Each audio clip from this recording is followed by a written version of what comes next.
President Rivlin addressed the nation ahead of consultations with political parties over who should form the next government. It is important that we follow the rules and instructions and do not give way to fear or panic.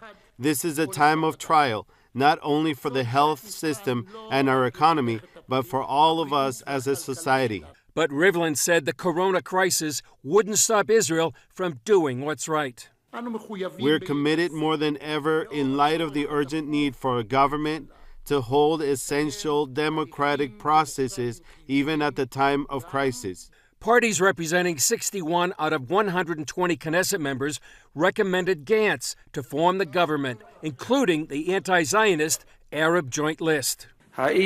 Will the current regime manage to form some sort of alliance in order to isolate the minority and the democratic factors? Or will we be able to form a broad front, even if narrow, so we can isolate fascism? Our public is against the unity government, is against what is called emergency government. We're against any government led by Benjamin Netanyahu. Palestinian Media Watch Director Itamar Marcus says Israel welcomes the Arab population into Israeli politics, but there's one problem. The Arab political parties aren't focusing on the interests of Israeli Arabs, such as possibly better schooling.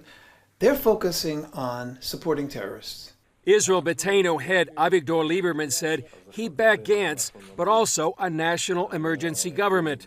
After his consultations, Rivlin met jointly with Netanyahu and Gantz about the possibility of forming a national emergency government until the corona crisis is past.